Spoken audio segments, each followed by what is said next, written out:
Hello everyone, welcome back. We've got a brand new story to share with you. So let's begin.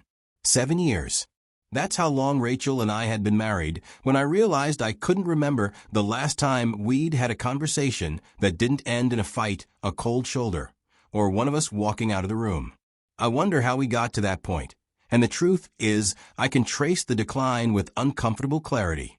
But what makes it worse is knowing that things didn't start this way. We weren't always this broken. I met Rachel when I was working for a construction company, managing timelines and contractor communications for commercial builds. The work was demanding but stable, and I'd been with the company for 3 years by the time Rachel came into my life. She was working in event planning by coordinating conferences and corporate gatherings. We met online and hit it off. I was drawn to her energy almost immediately. We exchanged numbers that day, and by the end of the week, we'd gone on our first date. The early months were effortless in the way new relationships sometimes are. She'd text me during the day just to check in, and sometimes we'd grab dinner. She cooked for me on weekends. I felt seen and valued in a way I hadn't experienced before. We dated for 2 years before I proposed. She said yes without hesitation as she threw her arms around me. We got married 6 months later in a small ceremony with close family and friends. It was simple, intimate, and exactly what we both wanted. We honeymooned in the mountains for a week, staying in a cabin with no internet and barely any cell service, and it felt like the beginning of something solid and lasting. The first year of marriage was good. Not perfect because no marriage is. We had our adjustments like any newlywed couple. Learning to share space fully, figuring out how to manage finances together, and navigating each other's quirks and habits. But these were minor things, easily compromised on. We were happy. Or at least, I thought we were. Somewhere around the second year, things gradually change. It wasn't dramatic at first. Just small changes that I noticed, but didn't think much of initially. Her tone, when she spoke to me, became a little sharper. Her patience wore thinner. The way she looked at me sometimes, it wasn't the same warmth I'd grown used to. There was something colder in her eyes, something distant. The fights started over small, mundane things. I'd forget to take the trash out on collection day, and instead of a simple reminder, she'd comment on how I never paid attention to anything she asked. I'd fold the laundry wrong, shirts inside out or towels not lined up properly, and she'd refold it in front of me with an exasperated sigh, muttering about how it wasn't that hard to do it right the first time. I worked long hours during busy project cycles. Construction timelines are unforgiving, and when we were closing out a build, I'd sometimes put in 10 or 12-hour days to make sure everything stayed on schedule. She started commenting on it constantly. I was never home.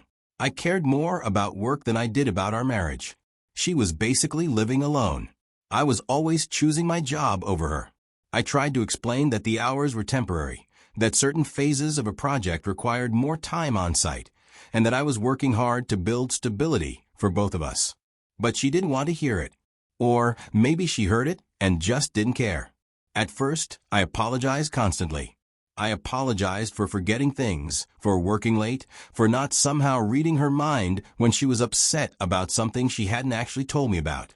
I thought if I just kept the peace, if I smoothed things over quickly enough, we'd get through whatever rough patch we were in.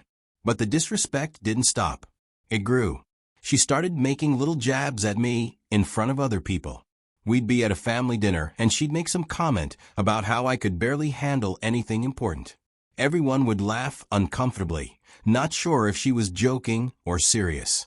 Or we'd be out with friends, and she'd roll her eyes while I was talking and cut me off mid-sentence with a dismissive comment about how I was boring everyone. When we were alone and she was angry, the insults were worse. I'd think to myself during these moments, it's one thing when your wife argues with you. It's another when she looks at you like she despises you. I tried to address it directly, multiple times over the years. I suggested couples counseling, thinking that maybe a neutral third party could help us communicate better. She shot it down immediately, saying we didn't need to pay someone to tell us how to talk to each other. I asked her if something deeper was going on, if there was something about our relationship or her life that was making her unhappy. She wouldn't say. I told her that the constant criticism and sarcasm were wearing me down, that I couldn't keep living in a house where I felt attacked for existing. She dismissed me, saying I was too soft to hear the truth. If I didn't want to be criticized, I should stop giving her reasons to criticize me. It was like talking to a wall. Nothing I said made any difference. By year 5, I'd stopped trying to fix it. I just existed in the marriage. I went to work, came home, ate dinner either in silence or in front of the television, and went to bed. We barely spoke unless it was purely logistical. Who was paying which bill? Whose turn it was to pick up groceries? What time we needed to leave for some family obligation? Our physical relationship had deteriorated, too. Intimacy became rare, then non-existent. Every time I tried to initiate anything, she'd pull away or make an excuse. She was too tired. She had a headache.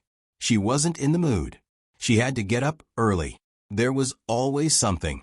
Then, about a week before everything came to a head, we had a major fight. It started because I tried to initiate intimacy one evening. We hadn't been physically close in weeks, maybe even a couple of months at that point. I'd lost track. That night, after we'd both gotten ready for bed, I reached for her. She immediately pulled away and told me she wasn't interested. I asked her why, telling her how I felt rejected, and I missed feeling connected to her. That intimacy was important to me in a marriage, and I didn't understand why she kept shutting me out. She turned it into an attack on her. She said I was pressuring her, that I was acting like she owed me something just because we were married, that her body was her own, and she didn't have to explain herself to me. Then I brought up children. It was a topic we'd discussed before we got married. We'd both agreed we wanted kids eventually. But now, she was telling me she'd changed her mind. She didn't want children anymore. She decided, and that was final. I asked her when she decided this. Why hadn't she talked to me about such a fundamental change in our life plans? Why was she just announcing it now like it was already settled, and my opinion didn't matter? She raised her voice, telling me I was trying to control her, that she didn't need my permission to change her mind about her own life. I raised mine back, telling her that this wasn't just about her life. It was about our life together. That major decisions like this were supposed to be discussions, not unilateral announcements. That's when she shouted that I was acting like she owed me something. I shouted back that I didn't think I was owed anything. I just thought respect came with marriage. She stared at me for a moment, her face hard and angry, then turned and walked out of the bedroom. She went into the guest room and slammed the door so hard that the picture frames on the hallway wall rattled. She didn't speak to me the rest of the night, or the next morning when we passed each other in the kitchen, or the day after that. This had become our pattern over the years. Silent treatments that lasted days. Cold shoulders when we were forced to be in the same room. Sarcastic remarks on the rare occasions she did speak to me. I was exhausted, emotionally drained. I felt like a stranger in my own home, walking on eggshells around someone who was supposed to be my partner. Then came Friday, a few days after that fight. I worked late that day, finishing up some paperwork and coordinating with a contractor about a Monday morning start for the next phase of a project. I left the office around 7:30, which was later than I'd planned, but not unreasonably so. I sent Rachel a text, letting her know I was heading home. Rachel always got home before me.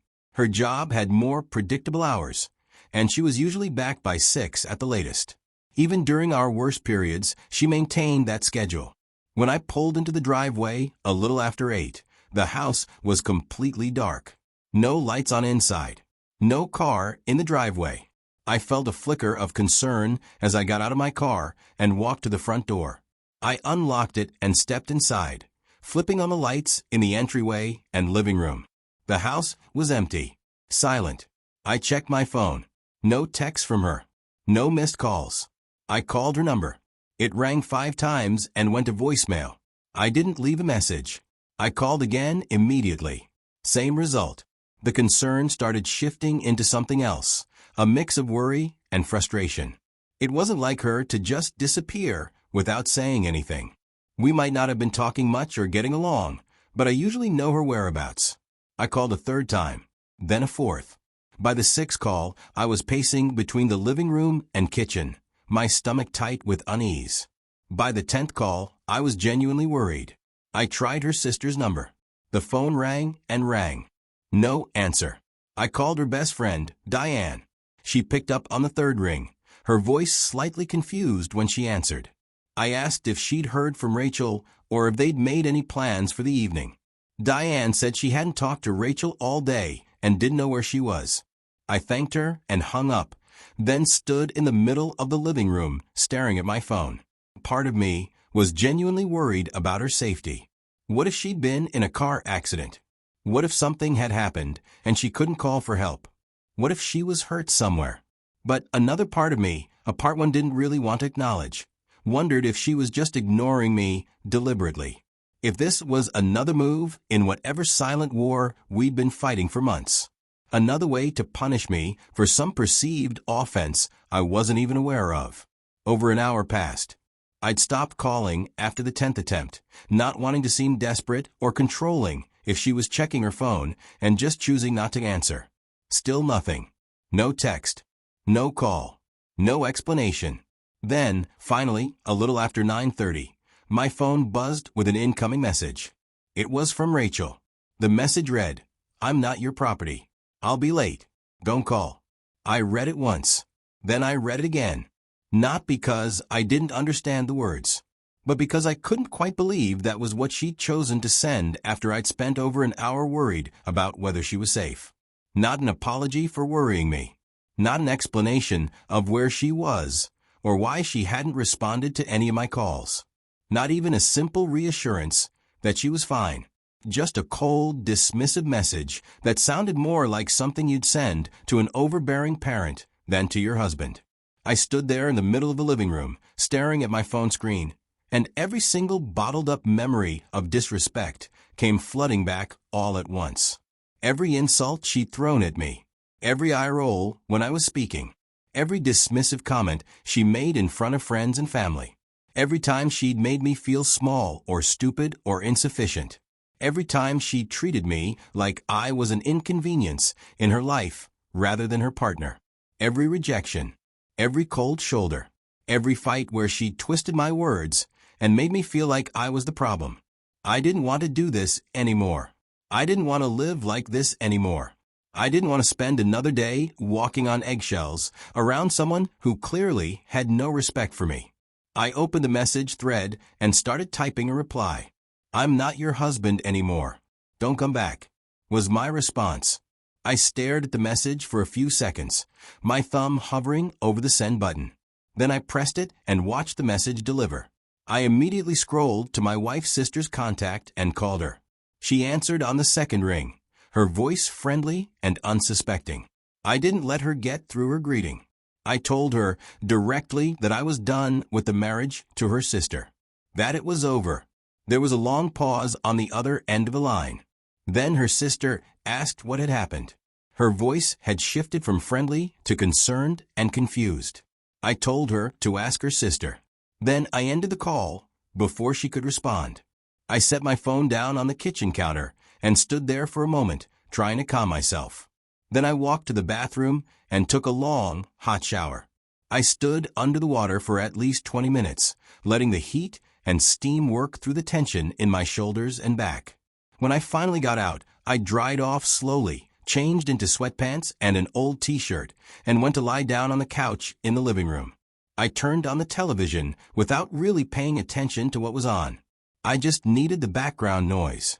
I felt drained. Then, about 10 minutes after I'd settled on the couch, the peace was completely shattered. My phone, which I'd left on the kitchen counter, started buzzing. Once, twice, then continuously, one call right after another. I got up and walked over to it, picking it up to see the screen filled with notifications.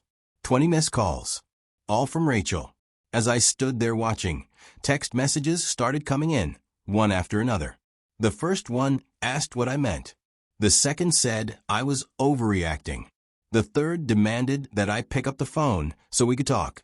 Then came messages saying I couldn't be serious, that this was ridiculous, that I needed to answer her right now. I stared at the screen, watching the messages roll in, and didn't move to respond.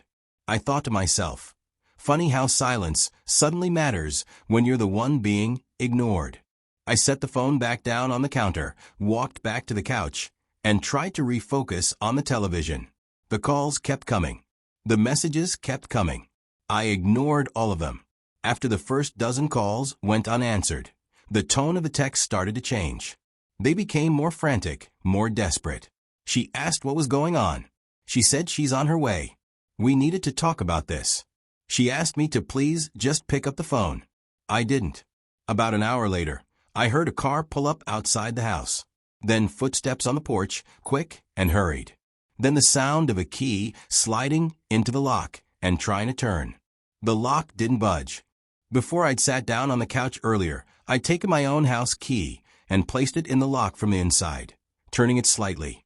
It's an old trick. When a key is already in the lock from one side, another key can't engage the mechanism to open it from the other side.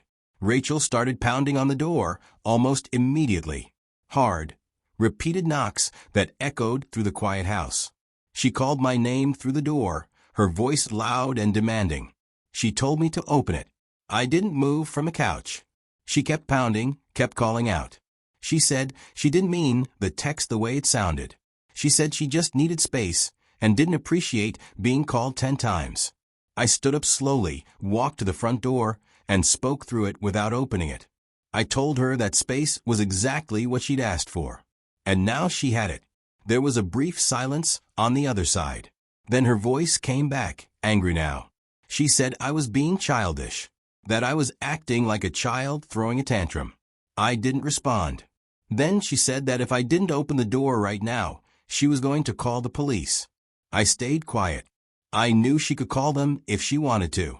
Technically, it was her house too. Both our names were on the mortgage. But she never carried through the threat. She kept pounding on the door, kept calling out my name. Her voice shifted between angry and pleading. Then, after several minutes, her tone changed completely.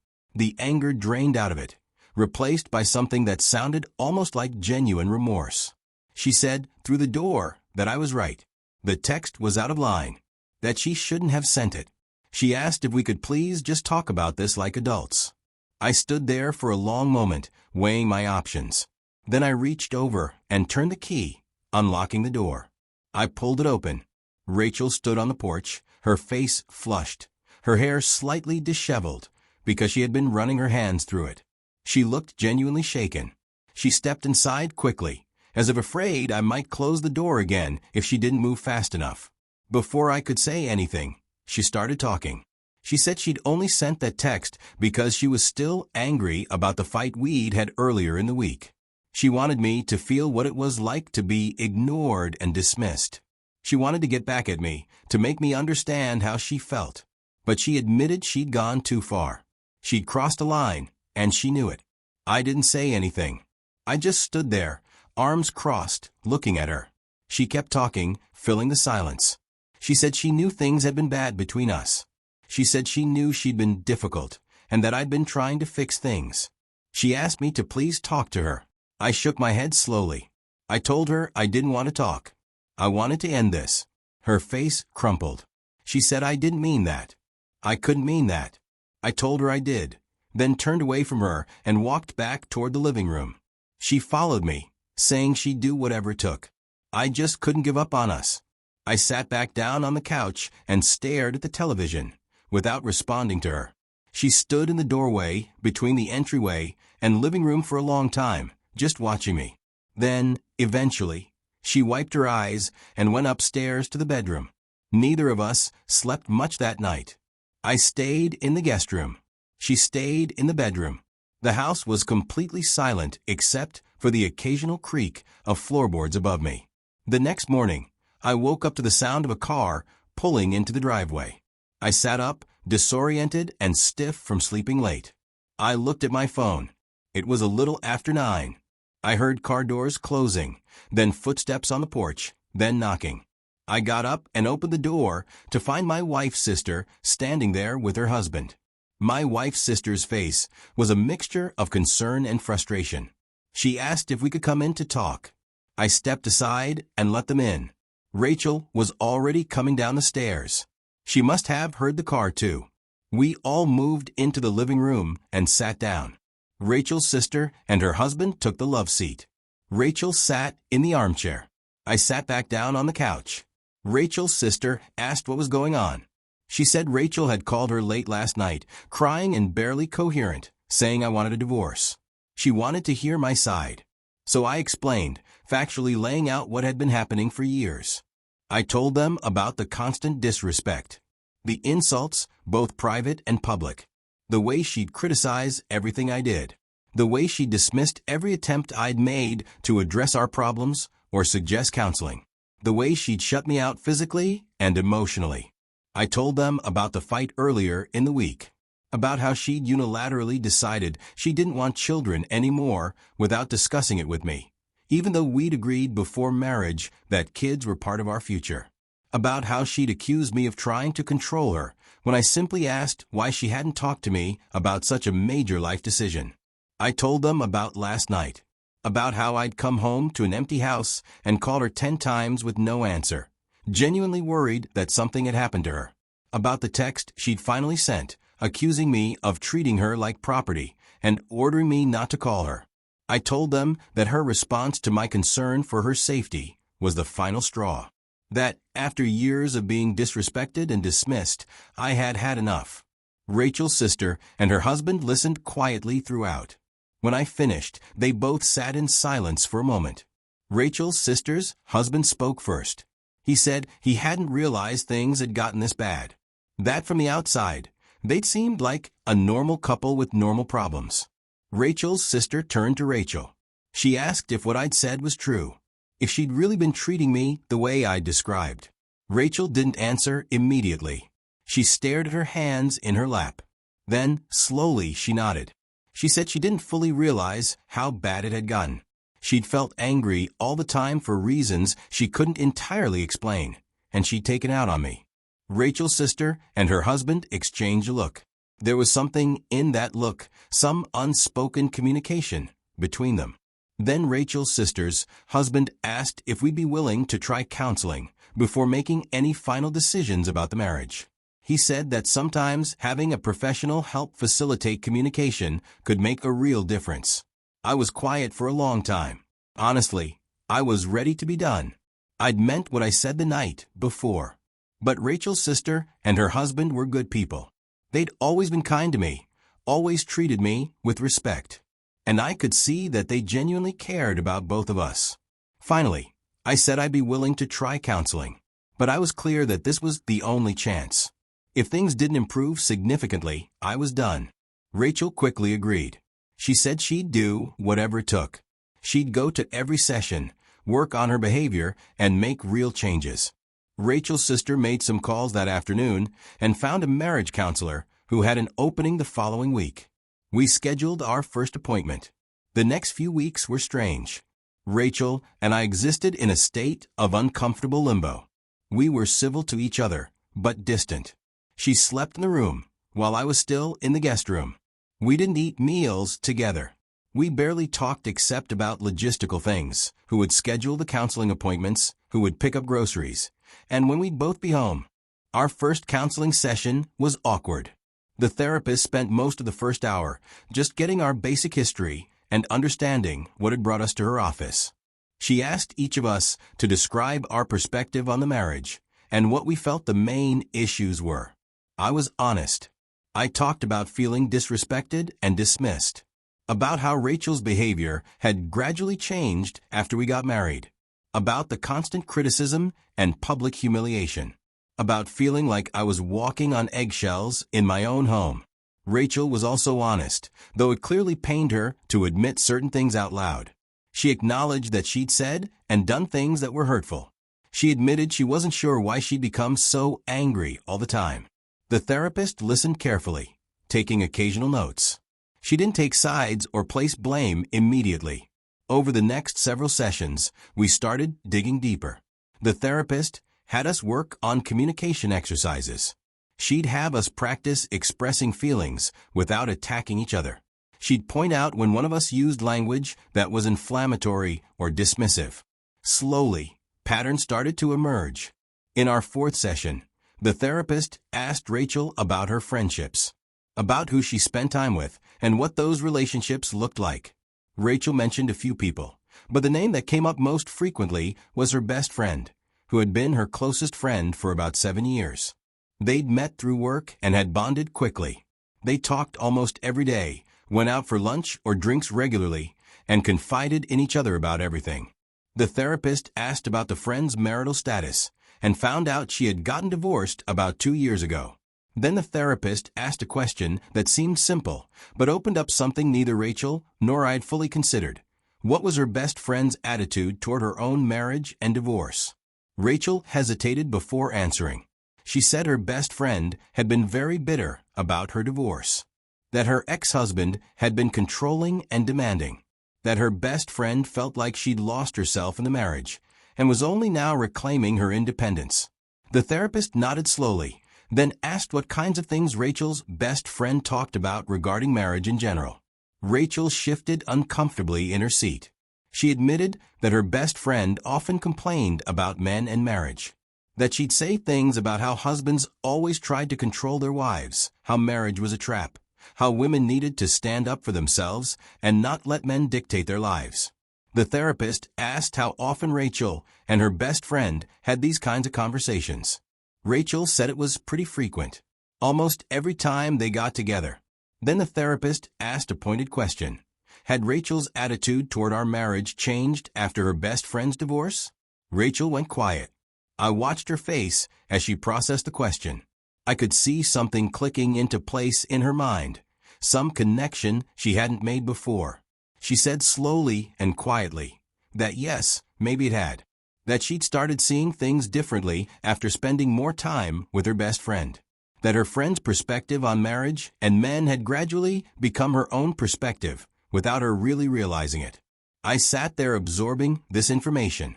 For years, I'd felt like I was living with a different person than the woman I'd married, and I'd never understood why the change had happened. Now suddenly, there was an explanation. The therapist explained something that made sense of all. She said that when someone we're close to goes through a painful experience like divorce, their pain and bitterness can influence how we see our own relationships. If we're constantly hearing negative messages about marriage from someone we trust, we can start to internalize those messages and apply them to our own situation, even when they don't actually fit. She said it sounded like Rachel's friend, in her own pain and anger about her failed marriage, had been projecting her experiences onto Rachel, that she'd been painting all marriages and all husbands with the same brush she'd used to paint her ex-husband, and that Rachel, as a close friend who cared about her friend and wanted to be supportive, had absorbed those messages without questioning whether they applied to her own marriage. Rachel started crying. This was the crying of someone who just realized they'd made a terrible mistake.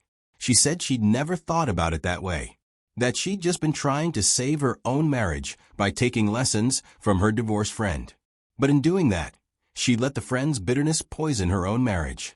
She turned to me and said she was sorry, that she hadn't realized what was happening, that she'd let someone else's failed relationship convince her that our relationship was failing too, even though the circumstances were completely different. Rachel admitted that she'd started seeing everything I did through that distorted lens. The therapist asked Rachel what she thought about cutting back on her time with Diane, or at least being more mindful about the kinds of conversations they had. Rachel was quiet for a moment. Then she said she thought she needed to cut this friend off completely, that the friendship had become toxic, even if she hadn't seen it that way before. I didn't say anything during this exchange. I just listened. Part of me felt vindicated. I'd known something external was influencing Rachel's behavior, even if I hadn't been able to identify what it was. But another part of me felt sad. Sad that it had taken things getting this bad for Rachel to see what was happening. Sad that years of our marriage had been damaged by someone else's bitterness. Over the following weeks, Rachel followed through on what she'd said. She stopped responding to her friend's calls and texts.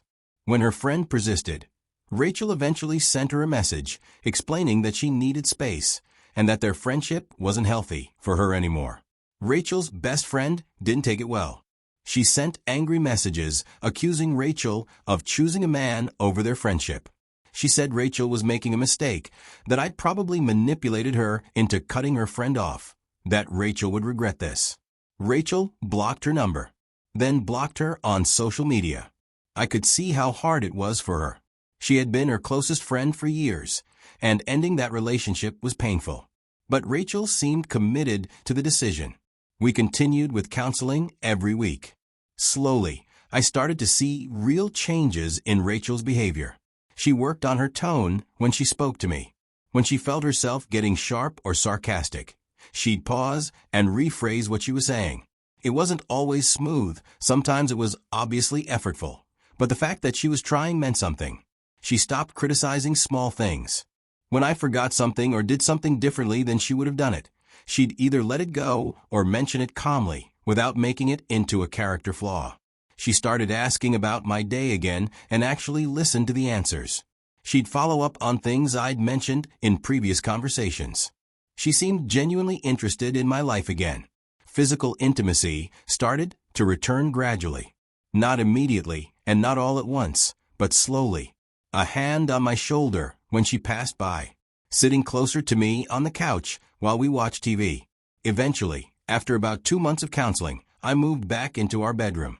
One evening, about 3 months into therapy, we had a real conversation about the issue of children. Not an argument, an actual conversation. Rachel explained why she'd changed her mind about wanting kids. She said she was scared. Scared of losing herself in motherhood. Scared of what pregnancy and childbirth would do to her body. Scared of how it would impact her career. Scared of not being a good mother. I listened without interrupting. When she finished, I told her I understood her fears. Those were real concerns, and I didn't want to dismiss them. But I also told her that these experiences she's scared of weren't universal. That plenty of women had children and maintained their identities and careers. That we could make decisions together about how to balance parenthood and work. That I'd be an active partner in parenting, not someone who expected her to do everything while I focused on my career. I told her I still wanted children eventually, but that I wasn't going to pressure her or give her an ultimatum. I'd rather we table the discussion for now and focus on rebuilding our foundation. Once we were in a better place, we could revisit the conversation and make a decision together. She seemed relieved by that. She thanked me for understanding and for not pushing. Small positive moments started returning to our daily lives. Things that had disappeared years ago gradually came back. She started waiting for me to get home from work sometimes, greeting me at the door like she used to when we first got married. We'd talk about our days while she made dinner or while we made it together. We had conversations that didn't turn into fights. We could disagree about something without it spiraling into accusations and insults. We could express frustration without attacking each other. I noticed the difference in her entire demeanor. She seemed lighter, less angry, more like the woman I'd fallen in love with years ago. But I also remained cautious. I couldn't forget how bad things had gotten. I couldn't forget the years of disrespect and the night I'd almost walked away for good. I couldn't unhear the things she'd said to me or unsee the looks she'd given me when she was at her worst. The therapist warned us both that rebuilding trust takes time, that Rachel's behavioral changes were significant and positive, but that I'd need time to believe they were permanent, that it was normal for me to be wary, to watch for signs that things might slip back into old patterns. Rachel understood that. She told me several times that she knew she'd damaged the marriage severely and that she didn't expect me to trust her again overnight. She said she was willing to be patient and to prove through consistent actions that she changed. 6 months after that night when I'd locked her out, we were in a much better place. Not perfect. No marriage is perfect, but functional, respectful, sometimes even happy. We still went to counseling, though we'd reduced it to twice a month instead of every week. The therapist said we were doing well and that the progress was real and sustainable. Rachel had maintained her boundaries with her friend. This friend had tried to reach out a few more times over the months, but Rachel hadn't responded. Eventually, She seemed to give up. I noticed that Rachel had also become more selective about her friendships in general. She'd pulled back from a couple of other friends who had similar attitudes to the friend she cut off. She started spending more time with friends who had healthy relationships. Rachel's sister became someone she talked to more frequently. The changes in who she surrounded herself with seemed to reinforce the changes in her behavior. She wasn't hearing constant negative messages about marriage anymore. She wasn't being encouraged to see every request or concern from me as an attempt to control her. But despite all the improvements, I maintained a firm boundary in my own mind. I'd given the marriage a second chance because Rachel had shown genuine remorse and had committed to real change. Because she'd followed through on cutting off the toxic influence in her life. Because she'd put in the work in counseling and in our daily interactions. But I'd also made myself a promise that night when I'd sent that text message and locked the door. If the disrespect ever returned, I wouldn't hesitate to leave. I wouldn't wait for things to get as bad as they'd been before. I wouldn't give endless chances. I'd given her one chance to fix what she'd broken. That was more than many people would have given. But one was the limit.